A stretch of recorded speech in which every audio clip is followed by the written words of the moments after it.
بسم الله الرحمن الرحيم وبه نستعين وصلى الله على النبي الكريم أما بعد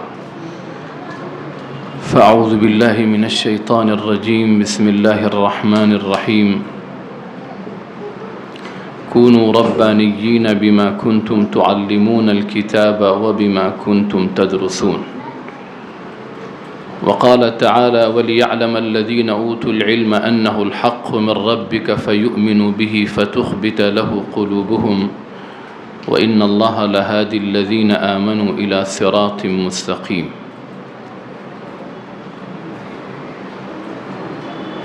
وقال النبي صلى الله عليه وسلم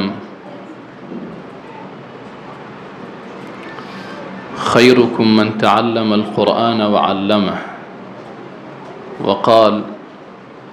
من خرج لطلب العلم فهو في سبيل الله حتى يرجع. قابل صد احترام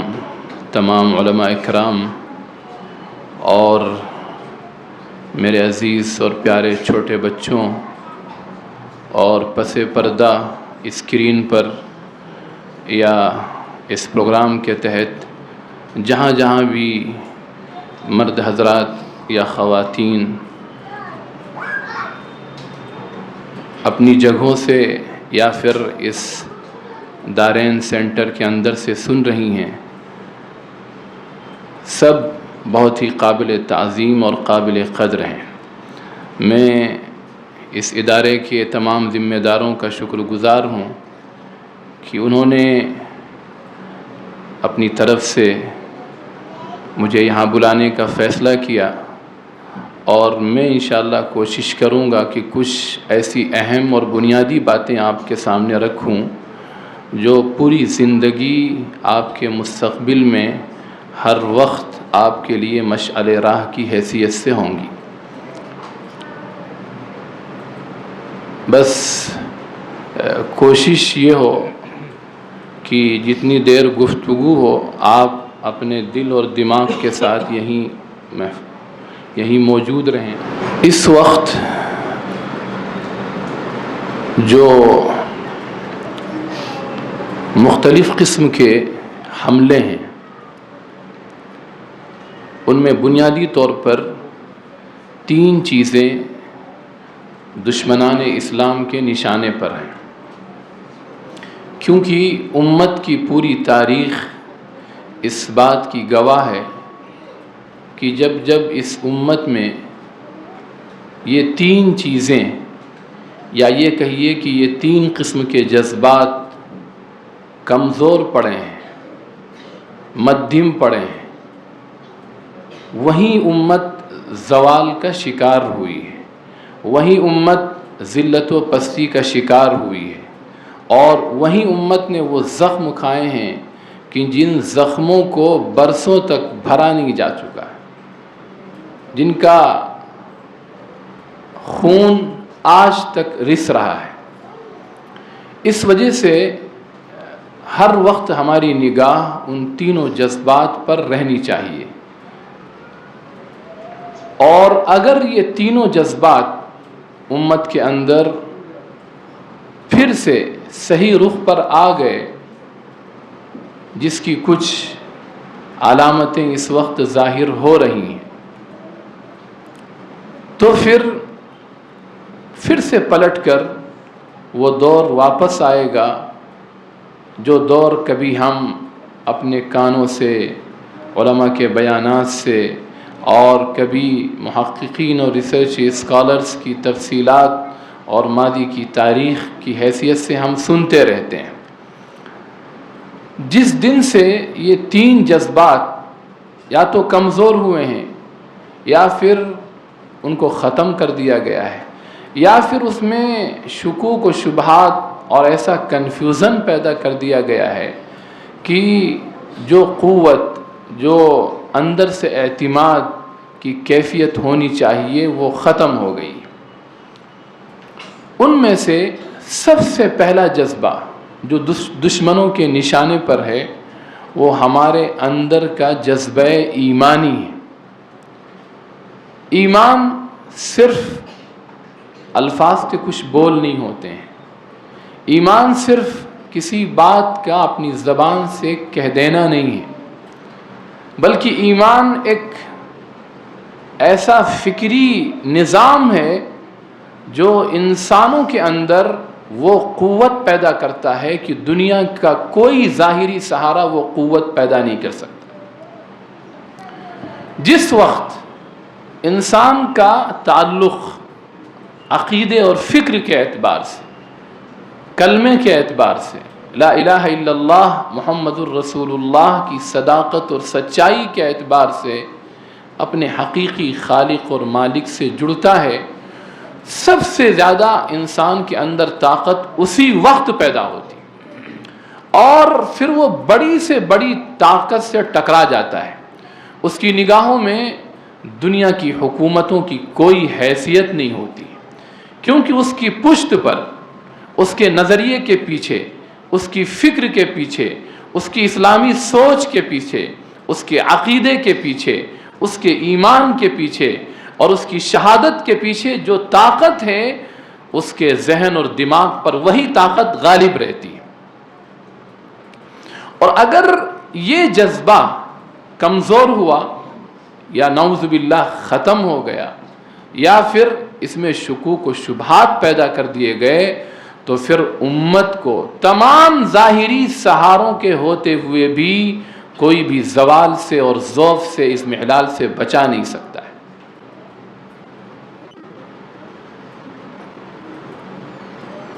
میں ایک چھوٹی سی مثال دیتا ہوں تاریخ کے حوالے سے، اس سے اندازہ ہوگا کہ جو اسلامی فکر اور اسلامی سوچ اور ایمانی جذبات جو ہوتے ہیں وہ کیسی زبردست فولادی طاقت انسان کے اندر پیدا کرتے ہیں۔ بہت مشہور واقعہ ہے، آپ نے سنا ہوگا علماء کے بیانات میں، ربعی ابن عامر ایک بہت ہی معمولی ظاہری اعتبار سے، قد کے اعتبار سے، رنگ و روپ کے اعتبار سے، ظاہری دولت و ثروت کے اعتبار سے، چمک دمک کے اعتبار سے بہت ہی کمزور ضعیف شخص، سواری بھی نہایت ہی لاغر، کمزور، ضعیف، ہتھیار بھی ٹوٹا ہوا، اور جا رہے ہیں دنیا کے اس وقت کے سب سے بڑے بادشاہ کے دربار میں، لیکن انداز ایسا ہوتا ہے، محسوس ہوتا ہے کہ یہ بادشاہ ہیں اور یہ غلام۔ جس وقت رستم کے دربار میں پہنچتے ہیں، دونوں طرف رستم کی فوج کھڑی ہے اور ان کو تلواروں سے روکنے کی کوشش کی جاتی ہے۔ وہ کہتے ہیں کہ اگر اسی طرح بادشاہ تک تمہیں میرا جانا منظور ہے تو میں جاؤں گا، ورنہ میں واپس جاتا ہوں، پھر انجام سوچنا تمہارا کیا ہوگا۔ یہ جملہ اس دور کے لحاظ سے رستم کے دربار میں کہنا معمولی چیز نہیں تھی، لیکن یہ کون سی طاقت ہے کہ ذرہ برابر ان کی فوج کا، ان کے لاؤ لشکر کا، ان کی تلوار کا، ان کے محل کا، ان کے قصور کا اور ان کی ساری طاقت اور فوج اور کر و فر کا ذرہ برابر اثر نہیں۔ وہ ایک تصور ہے، وہ ایک اندر کا جذبہ ہے، وہ ایک اندر کا خیال ہے کہ میری پشت پر اللہ کی طاقت ہے۔ ان کے ہوش و حواس اڑ گئے، بجائے کہ ان کو جواب دیتے فوراً رستم کے پاس گئے اور کہا کوئی ایسا شخص آیا ہے جس کے کپڑے بھی پھٹے ہوئے، پرانے، بوسیدہ، اور اس انداز میں وہ کہہ رہا ہے۔ جب رستم نے بات سنی تو اس کے دل پر ہیبت طاری ہو گئی، تو اس نے کہا ٹھیک ہے ایسے ہی آنے دو۔ جب وہ داخل ہو رہے تھے تو اپنے اس ٹوٹے ہوئے کمزور سے خنجر سے اس قالین کو چیرتے ہوئے سیدھے رستم کے شاہی گاؤ تکیے تک پہنچے اور اس کے سونے کے بنے ہوئے گاؤ تکیے سے اپنے گھوڑے کی نکیل اور اس کی رسی باندھ دی اور پھر اس کے سامنے آ کر بیٹھے۔ رستم کی اتنی ہمت نہیں ہوئی کہ کہہ سکے کہ یہ کون سا طریقہ ہے کہ آپ نے اپنے گھوڑے کی رسی میرے سونے کے گاؤ تکیے سے باندھی، اور یہ انہوں نے اس لیے کیا تھا تاکہ اس کے دل اور دماغ میں جو بادشاہت کا خناس ہے وہ ایک جھٹکے میں اتر جائے اور یہ سوچ لے کہ میرے نزدیک تیرے اس سونے کے بنے ہوئے گاؤ تکیے کی حیثیت میرے گھوڑے کے کھوٹی باندھنے کے برابر۔ اس نے بہت ادب سے پوچھا ما جاء بکم، آپ کیوں تشریف لائیں؟ پلٹ کر جواب دیا اللہ تعاصنا لنخرج من شاء من عبادت العباد الى عبادت اللہ وحدہ ومن ضیق الدنیا الى سعتها ومن جور الادیان الى عدل الاسلام، کہ ہم خود سے نہیں آئے ہیں، ہمیں اللہ نے بھیجا ہے تاکہ ہم بندوں کو بندوں کی غلامی سے نکال کر اللہ کی غلامی کی طرف لے کر آئیں، مذاہب کے ظلم و ستم سے نکال کر اسلام کی عدل و انصاف کی طرف لے کر آئیں۔ جب انہوں نے یہ بات کہی تو رستم کے پیروں سے زمین کھسک گئی، بجائے یہ کہ کچھ جواب دیتا اس نے کہا مجھے 3 دن کی مہلت چاہیے۔ کہا ٹھیک ہے، 3 دن کے بعد مجھے واضح جواب چاہیے۔ اتنا کہہ کر واپس چلے گئے۔ جو شخص قریب میں بیٹھا تھا اس نے کہا کہ آپ نے کیا اس کے کپڑوں کو نہیں دیکھا؟ آپ نے کیا اس کی سواری نہیں دیکھی؟ آپ نے کیا اس کا خنجر نہیں دیکھا؟ اور آپ اس کی وجہ سے اتنا زیادہ ڈر گئے اور کانپ گئے، ہل گئے۔ تو رستم جہاں دیدہ آدمی تھا، اس وقت کی سب سے بڑی حکومت کا برسر اقتدار شخص تھا،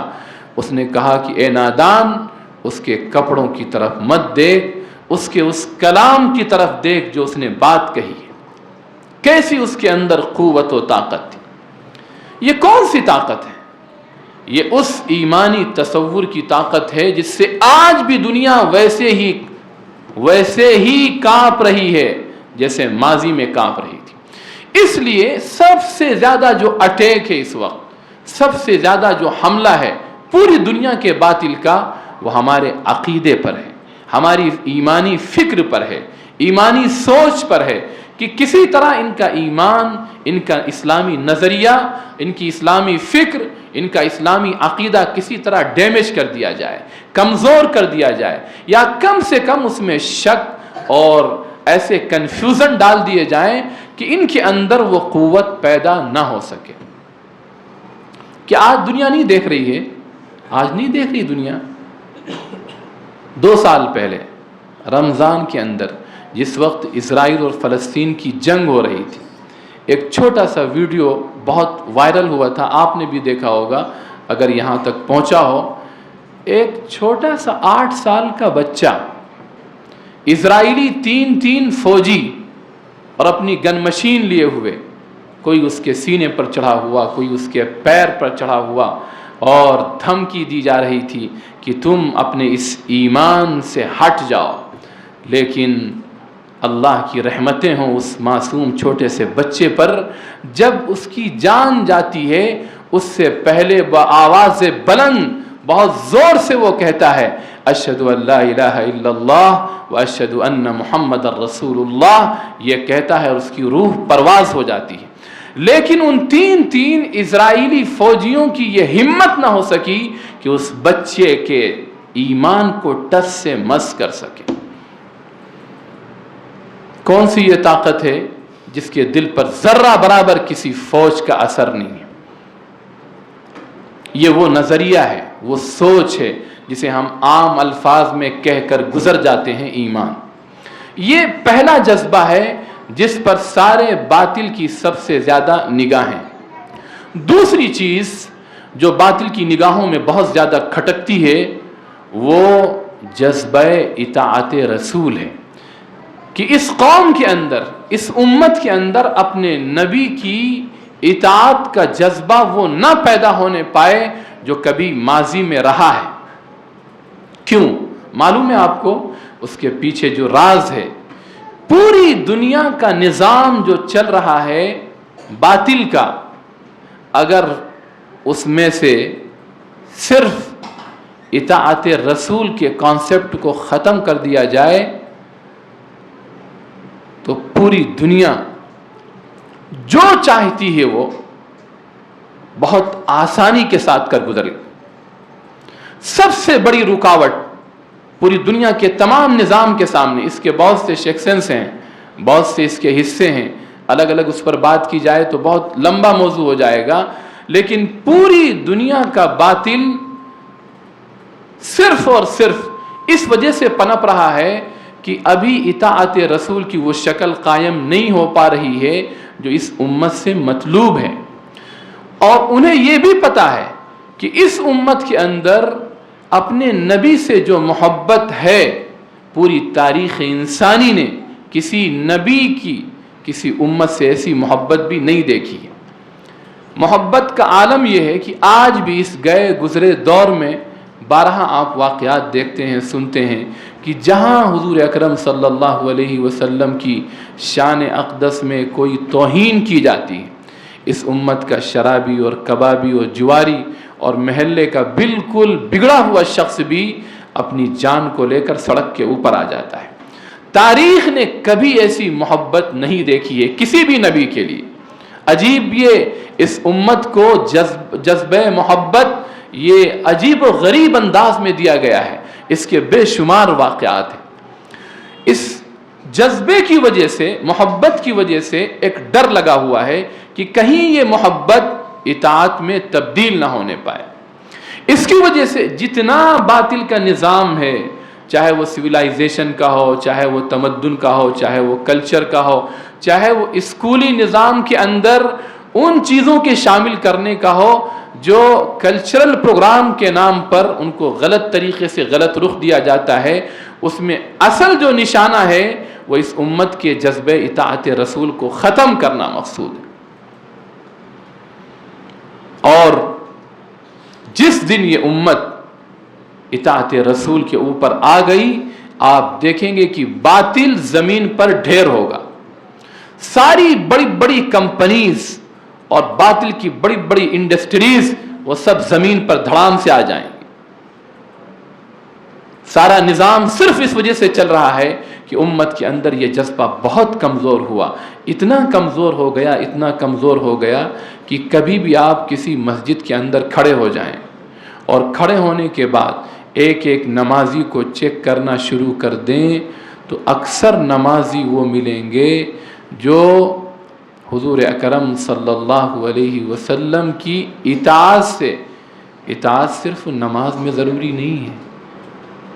یہ کس نے کہہ دیا کہ یہ دین ہے کہ صرف نماز میں اطاعت رسول کی جائے گی؟ اطاعت رسول تہذیب میں بھی ہوگی، تمدن میں بھی ہوگی، کلچر میں بھی ہوگی، لباس میں بھی ہوگی، اور ہماری نشست و برخاست میں بھی ہوگی، بلکہ ہمارے گھر کے ڈیزائن میں بھی ہوگی، ہمارے گھر کے رہنے کے انداز میں بھی ہوگی۔ اگر آپ کسی مسجد کے مصلیوں کو آپ کسی نماز کے بعد دیکھ لیں تو اکثر آنے والے پابند نمازی بھی اطاعت رسول کے اس جذبے سے باہر۔ اور حیرت کی بات یہ ہے کہ انہیں اس کا احساس نہیں، وہ اپنے آپ کو نمازی سمجھتے ہیں، دیندار سمجھتے ہیں، لیکن حقیقت یہ ہے کہ وہ دین کے اس سرکل سے جو مطلوب ہے اس سے باہر۔ تو دوسرا جذبہ جو باطل کے نشانے پر ہے وہ جذبہ اطاعت رسول ہے۔ اور تیسرا جذبہ جس سے ہمیشہ پوری دنیا ڈرتی رہی ہے اور باطل ڈرتا رہا ہے، دشمنان اسلام کو خوف رہا ہے، وہ جذبہ ہے جذبہ اعلاء کلمت اللہ۔ یعنی اس امت کے بچوں میں، اس کی ماؤں میں، اس کے افراد میں، اس کے جوانوں میں، اس کے بوڑھوں میں، سب کے اندر ایک جذبہ ہو کہ کس طرح میں اللہ کے کلمے کو بلند کروں۔ جو شکل، جو تدبیر، جو طریقہ کار اور جو نہج جو عین شریعت و سنت کے مطابق ہو، اس کی مخالفت نہ ہو، جس راستے سے بھی وہ حق کے پیغام کو انسانیت تک پہنچانے کے جذبے سے سرشار ہو کر جس وقت پوری امت میدان میں آئے گی، آپ دیکھیں گے کہ باطل کی یہ سارے فتنے جو آج اٹھ کر گھروں کے اندر نہیں بلکہ کمروں کے اندر، بیڈ روم کے اندر، تنہائیوں کے اندر گھس رہے ہیں، یہ جذبے پھر اپنے اس سوراخ کی طرف واپس ہونے پر مجبور ہوں گے جن سوراخ سے یہ نکلیں۔ اور تاریخ آپ اٹھا کر دیکھیں، حضور اکرم صلی اللہ علیہ وسلم کا پورا دور، تابعین کا پورا دور، صحابہ اکرام کا پورا دور، اور اس کے ماں بعد تک جہاں تک اسلام کا عروج رہا ہے، پورا وہ دور اس جذبے سے بھرا ہوا تھا۔ آپ نے واقعات سنے ہوں گے کہ چھوٹے چھوٹے صحابہ اکرام کے بچے جس وقت حضور اکرم صلی اللہ علیہ وسلم رب کے نام پر، دین کے نام پر جان دینے کے لیے نکلتے تھے، چھوٹے چھوٹے بچے، آخر سوچیے آپ کہ ماؤں نے کیسی تربیت کی ہوگی کہ بعض مرتبہ جب بچے وہ زار و قطار رونے لگتے تھے تو حضور اکرم صلی اللہ علیہ وسلم مجبور ہو کر انہیں جنگ میں شرکت کی اجازت دے دیتے تھے۔ وہ کیا اس بچے کو پتہ نہیں ہے کہ جنگ میں کیا ہوتا ہے؟ اس کو پتہ ہے، اس کو یقین ہے، لیکن شہادت کا شوق اعلاء کلمت اللہ کے لیے اس وقت کے بچوں کے اندر بھی پیوست کر دیا گیا تھا۔ آج معاف کریے، ہمارے وہ نوجوان اور ہمارے گھر کے وہ افراد جو بظاہر بیچارے دیندار بھی نظر آتے ہیں لیکن اس جذبے سے وہ خالی ہوتے ہیں۔ یہ جذبہ اتنا کمزور ہو گیا ہے، اتنا کمزور ہو گیا ہے کہ بعض مرتبہ اس کا احساس نہیں ہوتا ہے کہ اس وقت ہم کس جگہ پر کھڑے ہیں اور ہمیں کس طرح یہ ذمہ داری ادا کرنی چاہیے۔ اس کے لیے یہ جو ادارے قائم کیے جاتے ہیں جہاں سب سے پہلے فکر کی تعمیر ہوتی ہے، یہ جو نظام اس طرح کے ہوتے ہیں جہاں اسکول کے بچوں کو، بچیوں کو کچھ وقت کے لیے، کہیں 1 گھنٹے کے لیے، کہیں آدھے گھنٹے کے لیے، کہیں 1.5 گھنٹے کے لیے، کہیں 2 گھنٹے کی بھی کلاسز چلتے ہیں، ان کا بنیادی مقصد یہ ہے کہ ان بچوں کا ذہن، ان کا دماغ، ان کی سوچ، ان کے اندر کے جذبات اسلام کے سانچے میں ایسے ڈھالے جائیں کہ ان تینوں باطل کے حملے سے وہ محفوظ رہیں۔ سب سے پہلی چیز ان کی فکر، ان کی سوچ، ان کا خیال، ان کا نظریہ ایسا اسلامی بنے کہ وقت کا کوئی بڑا سے بڑا فتنہ ان کو حق سے ہٹا نہ سکے۔ اس کے لیے جتنے بھی گارجینس یہاں موجود ہیں جو سن رہے ہیں وہ اس کی کوشش کریں کہ پابندی کے ساتھ خود اپنے بچوں کو بھی، اور اسی کے ساتھ ساتھ دوسری ان کی ذمہ داری یہ ہے کہ ہمارے محلے میں، ہمارے اطراف میں جو بھی مسلمان ہوں، جن کے یہاں بھی بچے ہوں، ہم جا کر، اگر مستورات ہیں، ہماری مائیں اور بہنیں ہیں، تو وہ جا کر ان بہنوں کو تیار کریں کہ آپ بھی اپنے بچوں کو مکتب کے اندر، اسلامک کلاسز کے اندر ضرور بھیجیں۔ اگر یہ ہم نے ذمہ داری ادا نہ کی، خدا کی قسم ہم چاہے دن بھر سجدے میں پڑے رہیں، اور ہم چاہے ہر سال حج کرتے رہیں، ہر سال عمرے پر عمرہ کرتے رہیں، اور زکوٰۃ کے کروڑوں روپیے ہم روزانہ لٹا دیں، اگر ہم نے اپنے بچوں اور بچیوں کی دینی تربیت و تعلیم کی فکر نہیں کی تو کل قیامت کے دن ہماری یہ نماز اور ہمارا یہ روزہ اور ہماری یہ نیکی کا معیار اللہ کے عذاب سے بچا نہیں سکتا ہے۔ یہی بچے کل قیامت کے دن کھڑے ہو کر کہیں گے ربنا اطعنا سادتنا وکبراءنا فاضلونا السبیل، اے ہمارے پروردگار، یہ ہمارے بڑے تھے، یہ ہمارے والدین تھے، یہ ہمارے گارجینز تھے، انہوں نے دین کی تعلیم و تربیت نہ دی، اس کی وجہ سے ہم غلط رخ پر گئے اور یہ باعث بنے ہیں ہمیں حق سے ہٹانے کا۔ لہذا آج ہم آپ سے فریاد کرتے ہیں کہ جتنی سزا آپ ہمیں دیں اس سے دوگنی سزا آپ انہیں دیجیے، وَلْعَنْهُمْ لَعْنًا كَبِيرًا، اور جتنی پھٹکار اور جتنی لعنت اپنی ہو سکتی ہو ان پر برسائیے۔ کون کہہ رہا ہے؟ بچہ کہہ رہا ہے اپنی ماں کے لیے، وہ بچہ کہہ رہا ہے اپنے باپ کے لیے، اپنے دادا اور دادی کے لیے، اپنے گھر کے ذمہ داروں کے لیے اللہ کے دربار میں یہ فریاد کر رہا ہے۔ اس وجہ سے گارجینز کی یہ ذمہ داری ہے اپنے بچوں کو بھی، اور ساتھ ساتھ جو محلے میں جتنے بچے ہیں، ہماری پوری کوشش یہ ہو کہ کم سے کم جہاں یہ مکاتب قائم ہوں، جہاں یہ سینٹر قائم ہو، اس کے اطراف میں جتنے بچے اور بچیاں ہیں وہ سب روزانہ 1 گھنٹے 1.5 گھنٹے کلاس کے اندر شرکت کریں تاکہ ہم ان بچوں کے جذبات کی، ان کی فکر اور سوچ کی حفاظت کر سکیں۔ یہ اس کم وقت میں یہ چند باتیں جو اچانک میرے ذہن میں آئیں، اور اللہ کی طرف سے یہ احسان ہے کہ اس نے چند باتیں آپ کے سامنے کہنے کی مجھے توفیق عطا فرمائی۔ میں سمجھتا ہوں کہ جتنے افراد یہاں بیٹھے ہیں اور جتنی ہماری مائیں اور بہنیں یہاں تشریف لائی ہیں، وہ سب اس فکر کو لے کر جائیں کہ ہم ان تینوں جذبات کے ساتھ زندگی گزاریں گے۔ نمبر ایک، پھر میں دہرا رہا ہوں کہ اپنی ایمانی اور اپنی اسلامی سوچ اور فکر، اپنا نظریہ، اپنا عقیدہ ایسا مضبوط و ٹھوس بنائیں گے کہ بڑا سے بڑا فتنہ بھی ذرہ برابر ہمارے اس جذبے ایمانی پر اثر انداز نہ ہو سکے۔ جس طرح ہمارے اوپر اثر نہ کرے، اسی طرح ہمارے بچوں پر بھی اس کا اثر نہ ہونے پائے، اس کے لیے یہ نظام کو اختیار کیا جائے۔ دوسری چیز جذبہ اطاعت رسول، اور اس کا مطلب یہ ہے کہ ہماری پوری زندگی حضور اکرم صلی اللہ علیہ وسلم کے طریقے میں ڈھلی ہوئی ہو۔ صرف نماز کی حد تک نہیں، صرف کسی عبادت کی حد تک نہیں، بلکہ زندگی کے جتنے شعبے ہیں ہم پورے طور پر حضور اکرم صلی اللہ علیہ وسلم کے سچے غلام بن کر رہیں۔ تیسری چیز کہ جہاں بھی رہیں گے، جس جگہ رہیں گے، اللہ کے کلمے کو بلند کرنے کے لیے، اس کے پیغام کو پہنچانے کے لیے جو کوشش، جو قربانی مجھ سے ہو سکتی ہے، میں اپنی آخری وہ قربانی دوں گا۔ اور اگر اسی راستے میں ہماری جان چلی جائے، اللہ کے حضور میں ہم حاضر ہو جائیں، تو یہ انسان کے لیے اور ہمارے لیے سب سے بڑی سعادت کی بات ہوگی۔ اسی جذبے کے ساتھ ہم اور آپ اپنی زندگی گزاریں۔ اللہ تعالیٰ مجھے بھی اور آپ حضرات کو ان گزارشات پر عمل کی توفیق عطا فرمائے۔